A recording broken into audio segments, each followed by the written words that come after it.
नमस्कार, मैं श्वेता आपका जनहितैषी में स्वागत करती हूँ। जन जन की बात जनहितैषी के साथ। तो चलिए रुक करते हैं आज की प्रमुख खबर पर। 1 साल का हुआ ई-रूपी, कुछ ऐसे रहा डिजिटल करेंसी का सफर। देश में डिजिटल पेमेंट को बढ़ाने के लिए सरकार के साथ भारतीय रिजर्व बैंक भी कई तरह के कदम उठा रही है। ऐसे में आरबीआई ने पिछले साल ई-रूपी जारी किया था। यह एक तरह की डिजिटल करेंसी है। इसका इस्तेमाल करके आसानी से पेमेंट किया जा सकता है।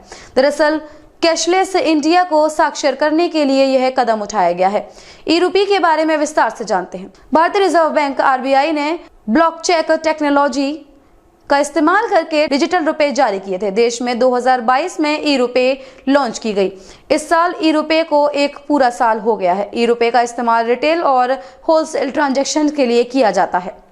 कई लोगों के मन में ई-रुपए को लेकर कई सवाल हैं। आज हम इस आर्टिकल के जरिए आपको ई-रुपए के बारे में विस्तार से बताएंगे। ई-रुपए की परफॉर्मेंस। आरबीआई ने अपने वार्षिक रिपोर्ट में कहा कि ई-रुपए का प्रदर्शन काफी अच्छा रहा है।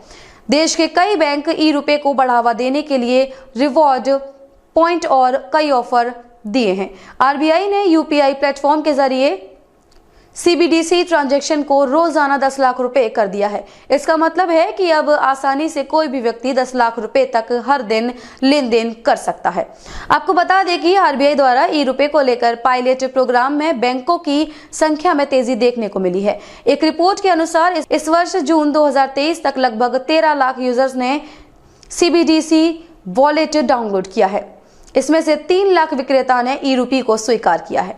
ई-रुपए क्या है? ई-रुपए एक तरह की डिजिटल करेंसी है। यह सॉवरेन बैंक करेंसी है। जिस प्रकार आपके पर्स में नोट होते हैं, ठीक वैसे ही बैंकों की सॉवरेन करेंसी है। यह आरबीआई के बैलेंस शीट में लायबिलिटी के तौर पर दिखाई देती है। हम जिस तरह कैश का इस्तेमाल करके पेमेंट करते हैं, वैसे ही हम ऑनलाइन पेमेंट के लिए ई-रुपए का इस्तेमाल कर सकते हैं। आप चाहें तो अपनी सैलरी को भी ई-रुपए में ले सकते हैं। आप जिस तरह से अपने पर्स में कैश रखते हैं, ठीक उसी तरह आप अपने ई-वॉलेट में ई-रुपए भी रख सकते हैं। खबरों में अब तक के लिए बस इतना ही। फिर होगी आपसे मुलाकात ऐसी ही किसी बड़ी खबर के साथ। तब तक के लिए नमस्कार और देखते रहिए जनहितैषी।